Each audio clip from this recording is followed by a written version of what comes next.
Bonjour et bienvenue à ce nouvel épisode des Stratégistes. Comme vous pouvez l'entendre ou le voir, je ne suis pas Toby. Notre cher directeur général est devenu papa et n'a donc pas eu le temps de filmer cette petite introduction.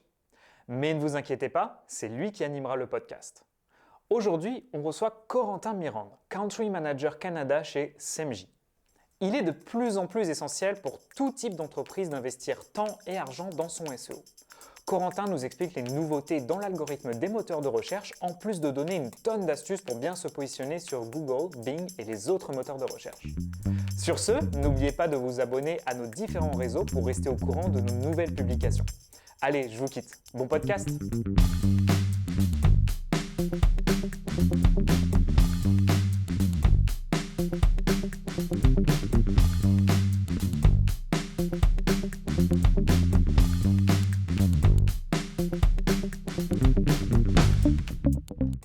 Bonjour Corentin. Bonjour Toby, merci beaucoup de m'accueillir aujourd'hui. Ça fait super plaisir. Merci de nous accorder un peu de temps pour parler un peu de toi et de SEMJ. Donc, j'aimerais commencer tout de suite. Peut-être tu peux commencer tout simplement par te présenter et parler un petit peu de SEMJ. Parfait. Du coup, enchanté à tous ceux qui peuvent nous écouter aujourd'hui. Donc, Corentin Mirande, je gère l'activité de CMJ au Canada.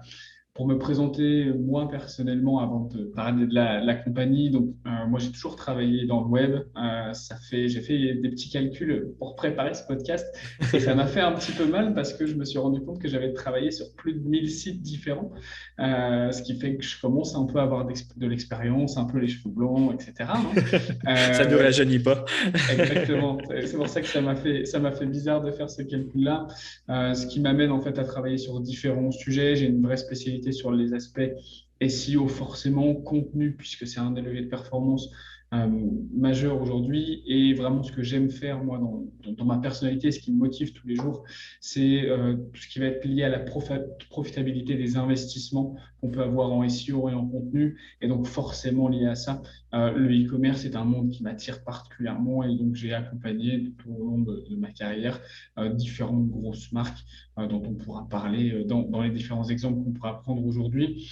Quant à CMJ, donc CMJ c'est un software, on aide les marques à être plus visibles et à être plus performants dans leur production de contenu. Qu'est-ce que ça veut dire? Pour nous, la performance, c'est forcément aller plus loin, faire plus de trafic, plus de conversion, donc ça veut dire du trafic qualifié et plus de revenus. À la fin, c'est quand même ça qui compte, hein. C'est pour ça qu'on travaille. Et le deuxième aspect de la performance pour nous, c'est vraiment aussi lié à la productivité, avec des ressources qui ne bougent pas, comment je suis capable de faire plus parce que j'automatise des choses, parce que je sais où je vais, j'ai une vraie vision, etc. Donc, on a une plateforme qui se vend sous forme de licence. Et à côté de ça, on a des programmes d'experts, donc des humains qui accompagnent nos clients pour guider la stratégie, améliorer les processus de production, etc.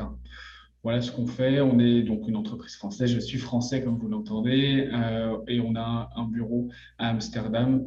En France, on est à Lyon et à Montréal, où je suis actuellement. Super. Quand est-ce que SEMJ a été fondé?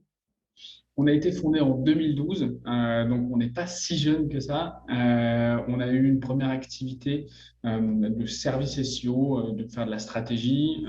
Et d'ailleurs, c'est très intéressant que tu me poses cette question-là parce que la naissance, la genèse de la plateforme CMJ vient de notre passé. Puisque, en fait, quand on fait de la stratégie SEO, on a forcément besoin de créer du contenu, faire des briefs, faire de l'analyse concurrentielle, etc. Et en fait, c'est extrêmement chronophage. Si on veut bien faire les choses, pour une requête, faire un brief, c'est entre 2 et 4 heures en fonction de la difficulté du mot-clé sur lequel on va se positionner. Donc, quand on a un site qui a peut-être 100 contenus à produire, je ne t'explique pas le temps que ça prend et donc les devis qu'on fait à la fin, c'est aussi ça. Donc, nos clients, soit ils ne le faisaient pas, soit ça leur coûtait extrêmement cher, donc ce n'était pas forcément toujours très rentable. Donc, on a automatisé un certain nombre de processus. Nous, on a une grosse culture liée à la recherche et au développement. Donc, on a un tiers de nos effectifs, c'est des ingénieurs en machine learning, en traitement automatique du langage. Un autre tiers des effectifs, c'est des gens qui sont vraiment des littéraires, des gens qui sont des anciens journalistes, par exemple. Et ces deux typologies de personnes-là se rencontrant tous les jours, puisque mangeant ensemble et se côtoyant tous les jours, ont automatisé un certain nombre de processus pour que justement on arrête de passer du temps à faire des choses à la main, comme nos clients et comme j'imagine un certain nombre d'entre vous qui regardent aujourd'hui le font, pour qu'on automatise tout ce qui tout ce qui n'a pas de valeur humaine, pour que l'humain se concentre sur ce qui a vraiment de la valeur, à savoir de la rédaction qui va plaire à mon audience, qui va amener de la conversion. Voilà. Super. Donc, juste avant de plonger un peu plus dans le vif et un peu plus le côté niche du sujet, si tu pouvais juste peut-être expliquer tu sais, les grandes lignes du SEO, comment ça fonctionne, qu'est-ce que Ouais. c'est pour quelqu'un qu'on va dire qui s'y connaît un peu quand même. Tout à fait. Alors effectivement, le SEO, moi, ça peut me paraître évident et d'ailleurs, je suis désolé pour les acronymes que je vais pouvoir utiliser. J'essaierai à chaque fois de les expliquer, mais ça peut parfois m'échapper.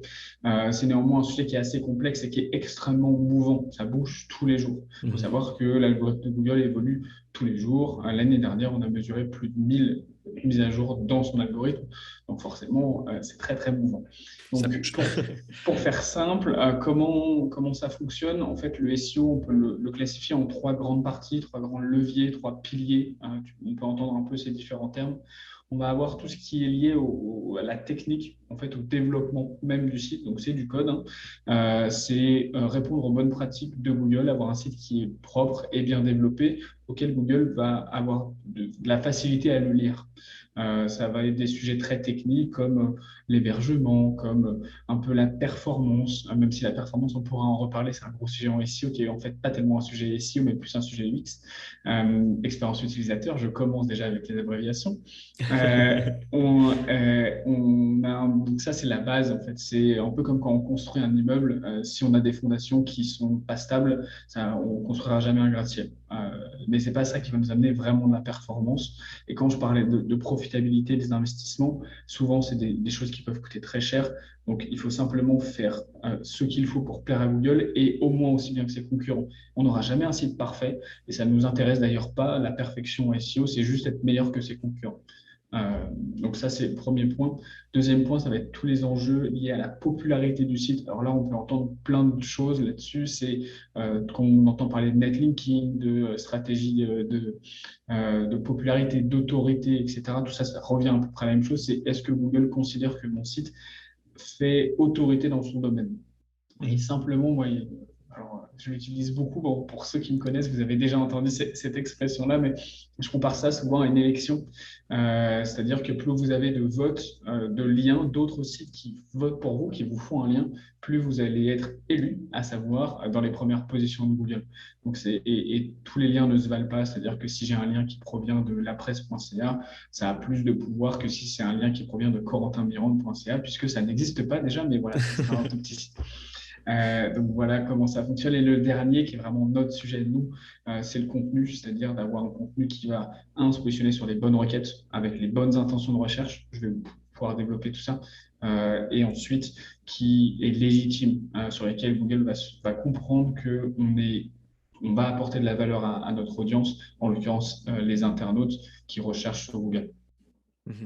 Super. Puis justement, on parle un peu, tu as déjà un peu introduit l'algorithme Google, d'action d'intelligence artificielle qui fait des mises à jour régulièrement. Puis j'aimerais un peu amener le sujet de la pandémie. Quand la pandémie est arrivée, ça a vraiment fait un grand bouleversement. Nous, en tant qu'agence, on l'a vu pour nos clients. Puis je pense que beaucoup de personnes s'en sont rendues compte aussi. Est-ce que tu es capable un peu de nous, peut-être, c'est sûr que personne ne le sait réellement, mais je pense que tu as quand même une bonne idée de qu'est-ce qui est arrivé, qu'est-ce qui a changé en termes de SEO, puis comment l'optimiser. Alors, c'est sûr que ça a changé, nous on l'a clairement vu et je pense que tout le monde l'a vu, hein. Alors, c'est particulièrement vrai sur le monde digital parce que on n'avait plus que ça, en fait. À un moment donné, si on voulait être visible, ça servait à rien de faire de la pub dans la rue, personne n'y était. Donc, tout le monde s'est rabattu sur les leviers qu'ils avaient et le SEO en était un. Je vais faire une réponse en deux temps. Il y a plein de choses qui se sont passées vraiment côté SEO, côté Google, sur les 12-18 derniers mois, notamment des mises à jour algorithmiques. Google est en train de devenir extrêmement fort sur la compréhension du langage. Alors là, je vais utiliser des termes pour les non-connaisseurs, je suis désolé, mais c'est des mises à jour qui s'appellent BERT et MUM, comme une maman. C'est-à-dire qu'une maman, ça écoute et ça comprend bien son enfant. Et Google fait la même chose. Google arrive à comprendre le contexte, à comprendre est-ce qu'un texte est réellement bon pour son audience, ce qui n'était pas du tout le cas avant. Il y a quelques années, c'était vraiment lié à des mots-clés insérés, c'est plus du tout le cas. Donc, si vous faites ça, ce qu'on appelle du keyword stuffing, arrêtez, ça sert à rien. Il faut vraiment faire du contenu qui est intelligible, qui va être intéressant pour votre audience. Google le comprend. Et ça, c'est Mum qui nous fait.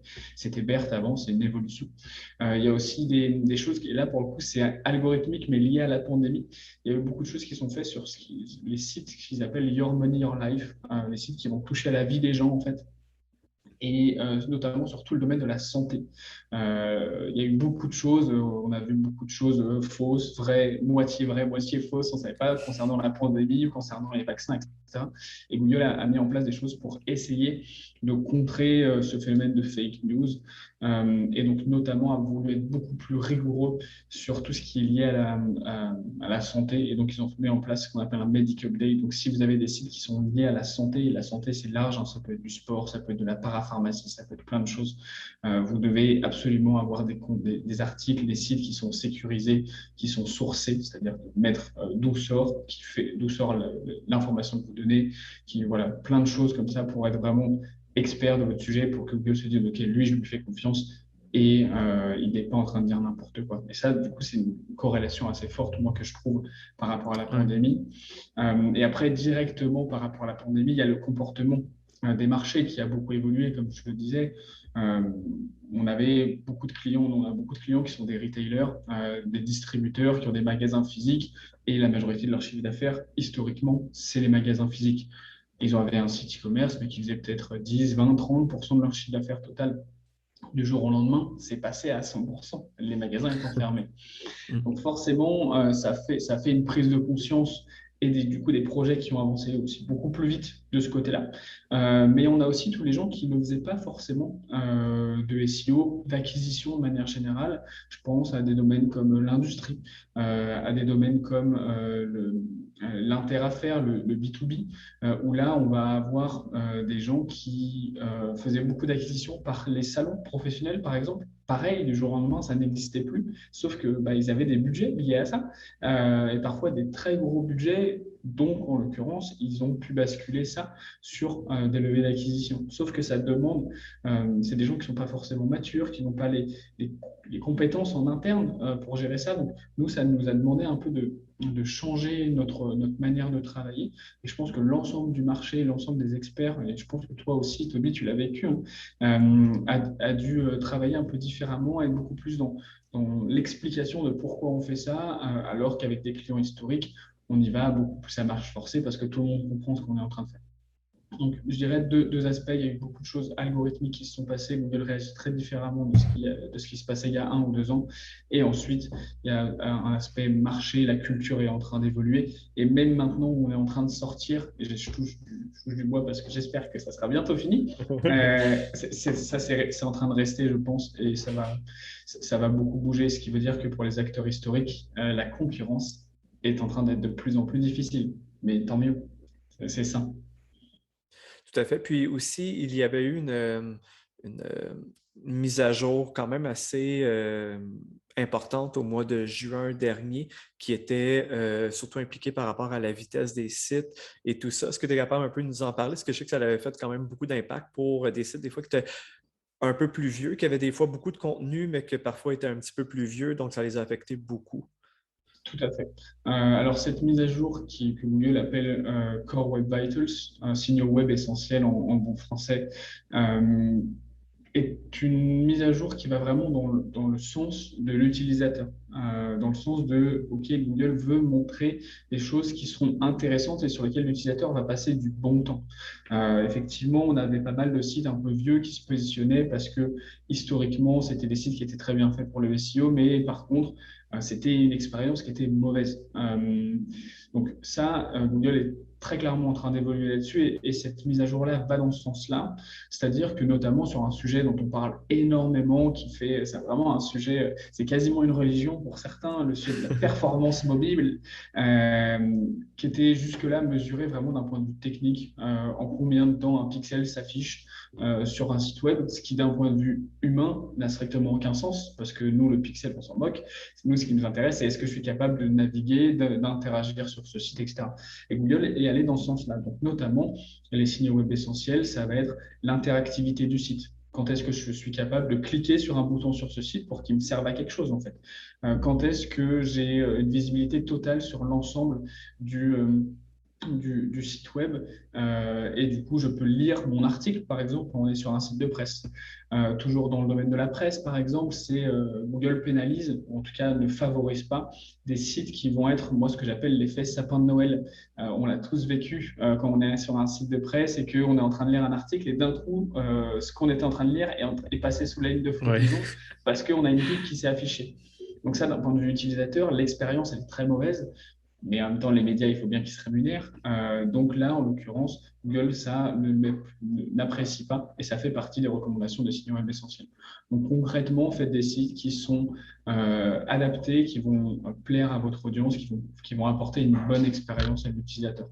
Et notamment, je pense qu'on allait en parler un peu plus tard, mais il y a des nouvelles pratiques en SEO. On ne fait plus du SEO que pour faire du trafic, et tant mieux, parce qu'un levier d'acquisition, c'est un levier de marketing de manière générale, et on ne fait pas du trafic pour faire du trafic, on fait du trafic pour faire de la conversion, pour faire du revenu, potentiellement pour faire de la notoriété, mais voilà, c'est un peu différent. Et en l'occurrence, on a des domaines qu'on appelle le SXO, c'est à la croisée entre le SEO et l'UX, l'expérience utilisateur. On a des domaines comme le CRO, l'optimisation, la conversion sur les sites web qui sont en train d'arriver, qui sont des disciplines à part entière avec des gens qui sont spécialistes de ça. Et je pense que ça va vraiment dans le bon sens pour la professionnalisation de notre métier, parce que ça va apporter vraiment de la rentabilité aux différents projets SEO. Et ça, c'est top. Puis dans le fond, c'est vraiment c'est Google qui met de l'avant un peu l'expérience utilisateur, un peu moins du côté machinal. Comme tu disais, le pixel, le premier pixel, c'est vraiment, est-ce que la personne qui va sur le site aime ça? Est-ce que ça circule bien? Est-ce que c'est fluide et tout ça? Fait que ça reste que si on focus vraiment sur l'expérience, dans le fond, de notre, on va dire, potentiel client ou client, ou c'est vraiment qu'est-ce qui est le plus important. On n'est jamais pénalisé pour ça, dans le fond. Exactement. Ça, c'est vraiment un bon point. Je te remercie de l'aborder. Que ça soit sur l'expérience utilisateur, le design du site, la rédaction des contenus. Aujourd'hui, Google est suffisamment intelligent pour comprendre réellement ce qu'il y a derrière. Ce qui veut dire que, contrairement à il y a quelques années où il fallait penser à l'algorithme et potentiellement à notre audience, aujourd'hui, les deux sont très proches. Donc, penser à l'audience, ça marchera pour Google, puisque Google va comprendre. Et ça, c'est du fait des progrès techniques que Google a fait sur la compréhension du langage, sur différents éléments techniques. Donc oui, effectivement, l'expérience, penser à votre audience, ça marchera pour Google et ça, c'est une vraie règle. Mhm. Puis, avant d'embarquer un peu plus dans SMJ, on a discuté justement avant le podcast il y a quelques semaines, puis tu avais parlé, dans le fond, tu as voyagé beaucoup à cause de SMJ, entre autres, puis on avait parlé un peu des différences, puis les changements qu'on pouvait apporter au SEO, tout dépendant des pays ou même des régions. J'aimerais ça que tu nous en parles un petit peu, j'avais trouvé ça très intéressant. Oui, c'est sûr que le SEO, ça doit forcément être toujours localisé. Donc, forcément, on a un sujet qui paraît évident, mais néanmoins, ce n'est pas toujours le cas pour les différentes personnes que je rencontre et les différents sites. C'est la langue. Donc, déjà, forcément, quand on a un site purement anglais, par exemple, un site groupe qui est géré depuis les US, mais qui a pour objectif de travailler le Canada et le Québec, qui a pour objectif de travailler la France, etc. Forcément, ce site-là, il ne va pas performer, tout simplement parce que les gens ne recherchent pas en français, en anglais, pardon, ils recherchent en français. Ou inversement, ça peut marcher dans les deux sens. Mais très souvent, on a le cas avec des sites purement anglophones, des .com qui font l'ensemble du monde. Donc déjà, il faut avoir une adaptation linguistique. Ça, je dirais, c'est la base. Néanmoins, ce n'est pas fait partout. Deuxième axe, c'est l'adaptation culturelle. Alors là-dessus, deux aspects. Il y a un aspect SEO pour le coup, où simplement les intentions de recherche et ce que tapent les gens, les volumes de recherche sont pas les mêmes. Les concurrents sont pas les mêmes. Typiquement, alors moi je le vois, j'ai un peu la double compréhension France et Québec. On parle la même langue, pour autant on ne recherche pas les mêmes choses. On n'a pas les mêmes habitudes, on n'a pas les mêmes saisonnalités. Typiquement, l'action de grâce, par exemple, c'est quelque chose qui n'existe pas. En France, Ici, ça peut être, quand dans certains business, hyper intéressant parce que ça peut me rapporter beaucoup. Donc, il y a tous ces éléments-là à prendre en compte. C'est pour ça que moi, je peux conseiller que d'avoir des gens qui sont sur place, qui ont une compréhension de la culture. Ça peut être aussi des sujets vraiment liés au volume de recherche. Par exemple, j'étais avec un client qui est dans le domaine du sport il n'y a pas très longtemps et on parlait de ski de fond. Ben, en France, le ski de fond qui est pratiqué, c'est le skating. Alors qu'ici, au Québec, on fait plutôt du ski de fond classique. Et quand on parle de skating, en fait, on ne dit pas ça, on dit pas de patin. Donc, les volumes de recherche vont être sur pas de patin. Les volumes de recherche sur ski de fond pas de patin en France, il est égal à 10. C'est les Québécois qui sont maintenant en France. Donc voilà, il y a toutes ces adaptations-là qui sont hyper importantes à prendre en compte. Il y a aussi les aspects concurrentiels. Sur certains marchés, ça va être extrêmement dense, extrêmement intense en termes de concurrence, alors que sur un autre marché, ça le sera beaucoup moins. Et donc les choix, les priorités seront différentes. Voilà. Donc il faut toujours s'adapter localement. Le SEO ne peut pas être géré au niveau monde sans adaptation locale. Ça ne veut pas dire que vous ne pouvez pas avoir une équipe monde qui gère localement après. Mais voilà, il faut toujours être dans l'adaptation. C'est vraiment une règle d'or en SEO. Super. Puis maintenant, si on embarque un petit peu plus dans SEMJ, j'aimerais que tu m'expliques un peu c'est quoi la plateforme. Puis c'est un peu la raison aussi, c'est avec SEMJ qu'on est venu à se parler dans le fond. Puis on avait trouvé ça comme intéressant. Qu'est-ce que l'outil pouvait faire, puis comment ça complémentait un peu. Donc, si tu peux un peu nous expliquer qu'est-ce que ça fait. Effectivement, c'est hyper intéressant. Alors, moi, j'aime bien raconter la petite histoire derrière la création de tout ça. SEMJ, c'est né à la base du fait que quand on fait des briefs, quand on fait du contenu pour le SEO, pour que ça soit performant, nous, on a l'habitude de dire que 80% de la performance d'un contenu, c'est sa préparation. Tout simplement parce que ça veut dire qu'il faut comprendre ce que les concurrents font, qu'est-ce que mon audience attend, qu'est-ce que moi je vais devoir travailler, quel est mon existant, etc. Donc ça veut dire que pour un contenu, ça prend en moyenne entre 2 et 4 heures pour travailler un brief en fait, quand on le fait à la main. C'est tout à fait possible, hein, nous on l'a longtemps fait, sauf que ça prend c'est extrêmement chronophage, ça prend beaucoup de temps. Donc on a automatisé tout ce process-là parce qu'on a une grosse culture de recherche et développement, on a aussi une grosse culture forcément contenu, c'est notre métier. Au fur et à mesure du temps, on s'est mis à automatiser à la base pour des besoins internes. Tous ces processus-là d'analyse concurrentielle, de définition des intentions de recherche, etc. Et très vite, en fait, il y a maintenant 5 ans, on s'est rendu compte que nos clients, ils avaient ces mêmes besoins-là pour leurs équipes internes. Et donc, on a eu 2 ans de recherche et développement, une plateforme qui est maintenant commercialisée depuis 3 ans, qui a pour objectif d'améliorer la performance des contenus pour le SEO. La performance chez nous, c'est à la fois du gain de trafic et du gain de trafic qualifié, conversion et revenus, et du gain de productivité, faire gagner à une équipe qui a les mêmes ressources, entre 20 et 30% de productivité, tout simplement pour pouvoir faire plus et donc gagner plus. Ça vient aussi du fait que, en moyenne sur le web, alors ça c'est une stat, je ne sais pas si vous la connaissez, mais qui fait peur. En moyenne sur le web, on a seulement 9% des contenus qui font des visites. Donc, ça veut dire que 91% des contenus d'un point de vue SEO ne servent à rien. Quand on sait qu'un contenu, c'est entre 100 et 500 $, ça fait beaucoup Ça fait d'argent. beaucoup. Ouais. Donc, nous, on s'est dit, mais c'est pas possible. Et donc, la solution est faite pour qu'on passe de ce 9%, 10% pour faire simple, à 80-90%. C'est normal d'avoir certains contenus qui ne font pas de trafic parce que c'est une page produit extrêmement spécifique, par exemple, et donc elle va faire du trafic par la recherche interne, mais pas en SEO. Donc voilà, d'inverser la tendance. Et ce qu'on fait aujourd'hui, on a 87% des contenus qui sont produits avec la plateforme qui font du trafic. On est donc très fiers. Ça garantit la rentabilité de l'investissement que je peux avoir en compte. Donc voilà d'où on vient et pourquoi on existe, je dirais.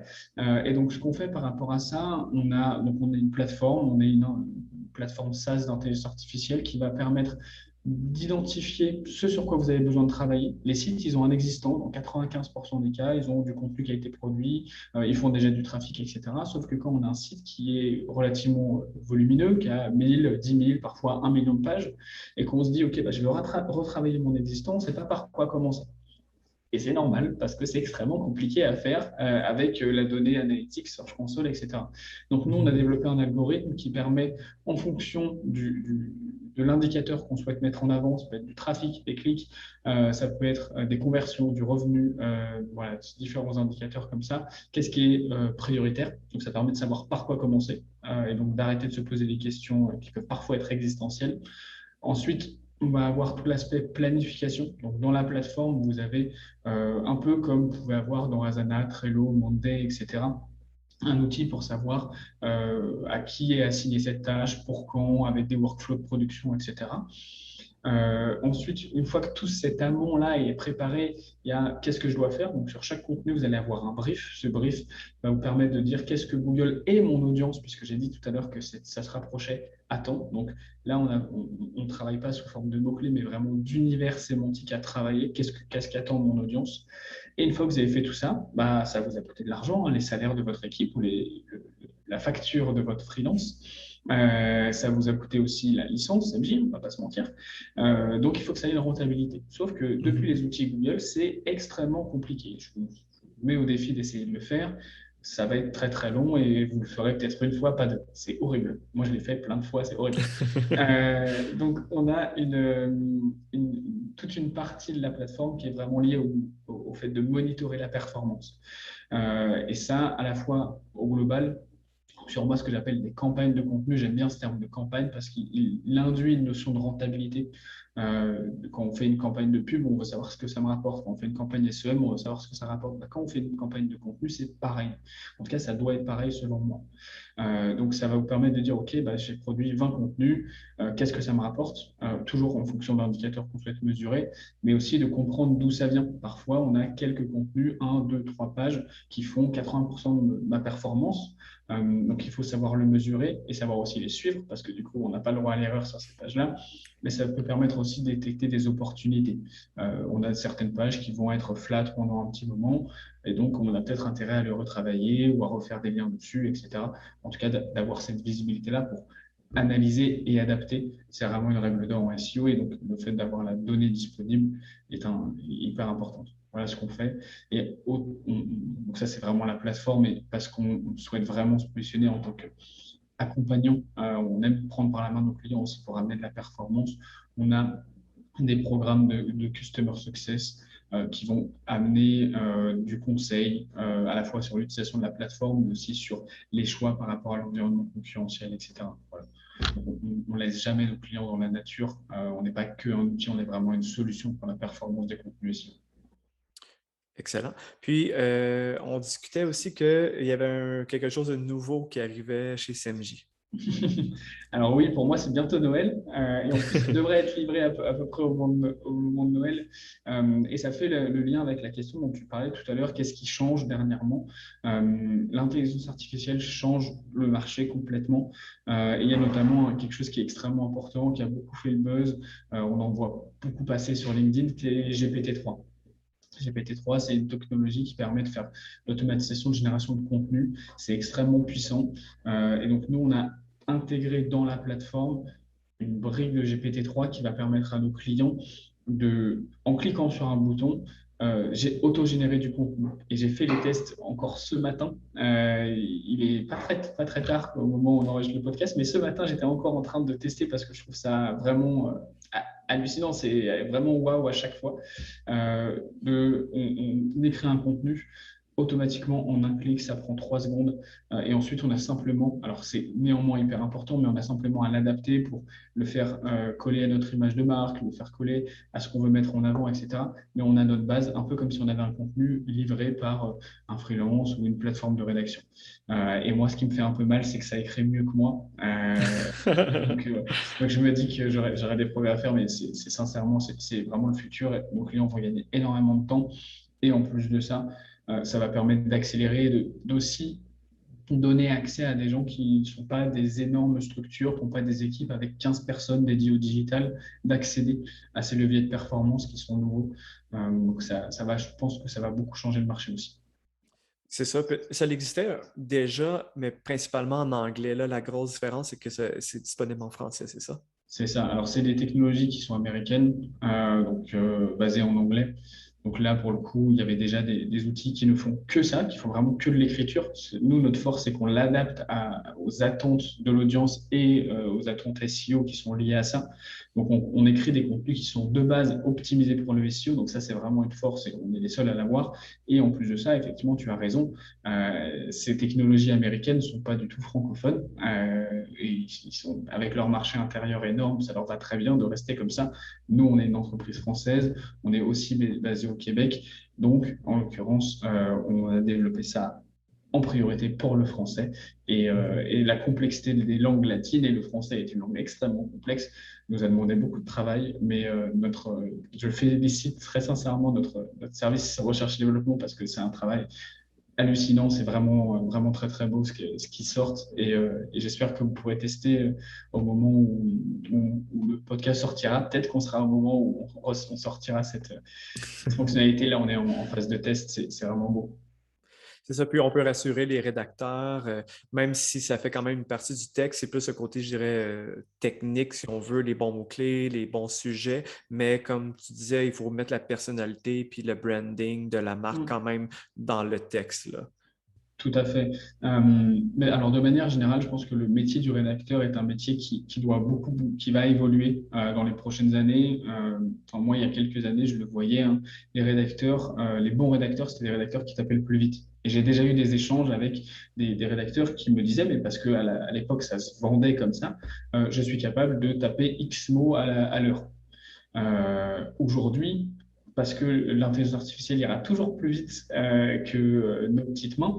Le bon rédacteur, c'est quelqu'un qui va être capable d'amener une identité de marque, quelqu'un qui va être capable de mettre de l'intelligence. Alors, elle peut être SEO, elle peut être branding, elle peut être différents sujets dans un contenu qui va amener de la conversion. Donc effectivement, ce métier de rédacteur change, mais par contre, alors moi j'en suis à 100% là-dessus. Le rédacteur est indispensable et nous on travaille beaucoup en fait. Nos utilisateurs finaux, ce sont les rédacteurs. Euh, et on essaye de leur faciliter leur travail, justement, de plus être dans quelque chose de rébarbatif où ce sont des robots et où simplement ils doivent taper vite, mais des gens qui sont experts de leur métier. Je parlais tout à l'heure de l'expertise, être légitime sur un sujet. De plus en plus, on va avoir des rédacteurs qui sont spécialisés, typiquement dans des métiers spécifiques. On a des clients où les contenus sont signés par des diététiciens, par des nutritionnistes, par des médecins, dans d'autres business, par des experts comptables, etc. Des gens qui ont vraiment du fond, et nous, on leur apporte simplement qu'est-ce que Google et l'audience attend. Mais par contre, les contenus sont extrêmement intéressants. Et ça, pour moi, c'est vraiment le bon mix, avoir une expertise métier chez le rédacteur et avoir de la data et SEO d'une solution comme nous. Donc, pour justement parlant de tout ça, quelqu'un qui commence un site Internet, comment tu conseillerais de commencer une stratégie SEO? C'est quoi un peu les bases? Alors, la base, pour moi, et c'est quelque chose, enfin, je mets vraiment un accent dessus, j'en parle constamment avec les gens avec qui je suis amené à échanger. C'est comme toute stratégie marketing, il faut avoir des objectifs clairs. Il faut être capable de les énoncer à toutes les personnes qui vont être amenées à travailler sur ce projet-là. Un objectif, c'est mesurable dans le temps, c'est mesurable de manière chiffrée. Parce que combien de fois j'ai vu des projets où une partie prenante du projet était contente, avait l'impression d'avoir bien fait son travail, et l'autre, en fait, c'est pas ce qu'elle attendait. Typiquement, c'est je vous ai amené 10 000 visites, et la personne en face répond, ouais, mais ces 10 000 visites n'ont amené aucune conversion. C'est simplement qu'on a travaillé sur deux axes différents. Ça, c'est le meilleur moyen d'avoir un projet qui ne marche pas. Donc, je dirais, mon conseil numéro un, ça va être ça. C'est là-dessus qu'il faut commencer. Ensuite, on va avoir un sujet de connaissance du marché. Alors, c'est pareil, hein, c'est un sujet marketing, je dirais, global. Alors, le marché SEO, c'est un peu spécifique, puisqu'on peut avoir une concurrence SEO qui n'est pas la même que la concurrence de la business. Typiquement, quand on va travailler sur prenons un exemple, tout le monde a déjà recherché ça, même si parfois on a honte sur la perte de poids, sur comment je sais pas, se muscler à la maison, etc. C'était en plus des grosses requêtes du confinement, ça, du Covid. Oui. Tout le monde a tapé ça. Donc là, en l'occurrence, on va être, même si on est un e-commerçant, on vend des machines de musculation. On va être en concurrence avec des sites de type média. On va être en concurrence avec des sites de, je sais pas, peut-être de consultation de santé en ligne, par exemple, des gens comme ça. Donc, ce ne sont pas des concurrents business, par contre, ce sont des concurrents SEO, des gens qui vont prendre des parts de clics, moi j'appelle ça. Donc, il faut bien comprendre dans quel environnement on évolue pour ensuite aller choisir ses combats. Ça, c'est mon troisième conseil. Le marché SEO est tellement vaste, tellement large qu'on peut très vite se perdre. Et il y a vraiment quelque chose qu'il ne faut pas faire, c'est essayer de combattre tous les combats à la fois. Ça ne marchera pas, parce que, à moins que vous soyez Amazon, mais c'est quand même pas le cas de beaucoup de monde quand même. Donc, et même eux, ils doivent faire des choix, hein. Je suis assez persuadé pour avoir travaillé avec des sites qui sont vraiment des concurrents d'Amazon. Alors sur certains marchés, pas au niveau global, mais même eux font des choix, même quand on a des équipes de 25 personnes dédiées au SEO. Parce que le risque de faire trop de choses à la fois, c'est qu'on va être 20e, 15e sur toutes les requêtes. Ça ne sert à rien. Ouais. Il vaut mieux être premier ou top 3 sur 100 requêtes que d'être 9e, même 9e en première page sur 1000 requêtes. On fera plus de clics. Mhm. Il y a vraiment un sujet de se battre vraiment pour gagner à chaque fois. Donc ça, c'est vraiment mes trois gros conseils. Et puis après, sur des sujets peut-être plus opérationnels, mettez-vous là où vous avez de la valeur, là où vous voulez créer de la valeur. Donc typiquement, une fois que vous vous dites, OK, ces mots-clés-là, cet univers-là, cette thématique-là est intéressante pour moi parce que mes concurrents ne sont pas trop forts dessus, il va y en avoir un certain nombre, n'importe quoi, 10, choisissez-en 3 sur lesquels vous avez des gros paniers moyens, sur lesquels vous margez bien, sur lesquels vous avez un intérêt stratégique à aller parce que, je sais pas, vous voulez embêter votre concurrent, ça vous permet de faire du cross-sell, il peut y avoir différents éléments comme ça. Toujours penser aux aspects business associés à ce que vous pouvez mettre en ligne. Et mettez-vous là aussi où vous avez de la valeur métier pour créer de la valeur chez votre audience. Typiquement, ça fait 20 ans que vous êtes médecin, vous avez lancé une pharmacie, vous avez plein de conseils à donner aux gens. Allez pas travailler sur des contenus purement transactionnels, bêtes et méchants, que tout le monde est capable de faire, alors qu'ils n'ont pas votre expertise. Voilà. Mettez votre expertise métier en avant et automatiser toutes les choses qui peuvent être automatisables sur lesquelles il n'y a pas de valeur, récolte de données, utiliser des outils, c'est extrêmement important. Alors forcément, c'est facile de dire ça pour moi, mais il y en a d'autres sur des sujets techniques, des crawlers, des choses comme ça. Voilà, c'est hyper important de savoir où on met les pieds et de se faire aider. Si vous n'avez pas de compétences, vous, techniquement, ou pas le temps, souvent c'est un peu les deux, faites-vous aider par des gens comme Toby, faites-vous aider par des gens qui vont être capables de vous donner une vision 360 du marché digital et des actions que vous pouvez mettre en place. Et puis le dernier conseil, comme ça j'en aurais donné 5, ça fait le top 5, c'est jamais fini. Alors malheureusement ou heureusement, c'est un métier qui est en constante évolution. Je disais tout à l'heure, Google est constamment en train d'évoluer. Malheureusement, nos concurrents ne nous attendent pas aussi. Ils sont constamment en train de travailler. Donc une fois qu'on a fini une action, il faut en avoir des nouvelles et toujours aussi adapter, réoptimiser ce qu'on a déjà fait pour que ça performe dans le temps. Un des avantages du SEO, c'est que ça permet d'avoir des performances pérennes. Ce n'est pas comme du SEM ou d'autres choses où si on arrête les enchères, il n'y a plus rien. Le SEO performe dans le temps, mais par contre, demande de réoptimiser en fonction de votre univers concurrentiel. Ça peut être tous les 3 mois, tous les 6 mois, tous les ans. Ouais, c'est ça, il faut l'entretenir dans le fond. Exactement. Puis, comme dernière question pour conclure, qui est quand même une grosse question, mais j'aimerais que tu nous donnes peut-être quelques conseils parce qu'on a beaucoup de clients souvent qui sont dans des sujets très de niche, particulièrement le B2B, parfois aussi le B2C, mais plus souvent le B2B. Est-ce que tu as un peu des conseils pour s'aventurer comme ça dans un domaine qui est beaucoup plus complexe, qui a beaucoup moins d'audience que des sujets grand public, dans le fond? Alors ça, c'est un sujet qui est vraiment très intéressant et qui revient, enfin, je vais faire le lien avec ce que je disais juste avant, sur l'expertise. Quand on est dans le B2B, quand on est sur des marchés un peu de niche, on a forcément une expertise particulière. Et ça, il faut le montrer à son audience parce que ça va soit amener de la conversion directement, des demandes de devis, par exemple, sur le site, ce qui est forcément magnifique quand on est un B2B, c'est ce qu'on cherche. Ça peut être aussi, quand on prend un exemple très concret, j'ai travaillé pendant un moment avec des gens qui font de la construction d'usines. Donc, ils font très peu de ventes. Par contre, c'est des ventes à 3 millions de dollars à chaque fois. Mhm. Donc là, en l'occurrence, toute visite peut être importante. Donc il y a des très petits volumes de recherche. Par contre, il faut absolument y être à chaque fois. Et là, l'objectif était assez intéressant, mais un peu différent de ce qu'on peut penser du SEO pour le B2C e-commerce, où là, c'est de la mise en panier, de l'achat, je dirais simple, même si c'est très compliqué par l'aspect concurrentiel. Mais là, c'était se positionner dans l'esprit des acheteurs comme étant une référence sur son marché. Et du coup, un acheteur, il faut savoir qu'il y a 9 acheteurs sur 10 qui se renseignent sur Internet, et même, je parle d'acheteur B2B, là, avant de passer à l'achat. Donc, si je suis un acheteur industriel pour construire une nouvelle usine et je tape comment optimiser le délai de je ne sais pas quel processus, et que je tombe 2, 3 fois sur le même site, je me dis, OK, mais eux, c'est des experts. Donc, quand je vais recevoir l'appel d'offres de cette société-là, je vais avoir une perception qui est forcément différente. Donc ça, c'est un sujet qui peut être très intéressant. Voilà, mettez en avant votre expertise.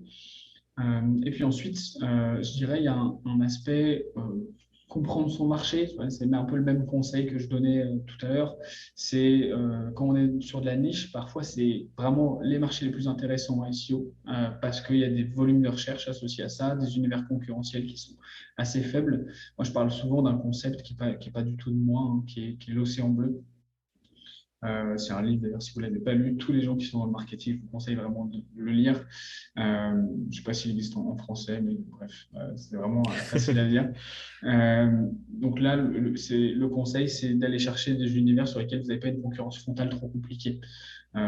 Parce que ça va vous demander beaucoup d'efforts. Donc, si vous êtes sur de la niche, potentiellement, vous n'avez pas les ressources d'un Amazon ou d'un Canadian Ouais. Tire ou des gens comme ça. Donc, en l'occurrence, ciblez sur votre niche des mots-clés sur lesquels vous avez des chances réalistes de vous positionner. Il faut être très humble en ici. C'est aussi commencer sur des mots-clés qui sont moins concurrentiels. N'importe quoi, je veux me positionner sur je vends des coques d'iPhone, je ne vends que ça. Si je commence par coque iPhone tout court, c'est mes concurrents, c'est Amazon, Best Buy, Walmart. Bonne chance.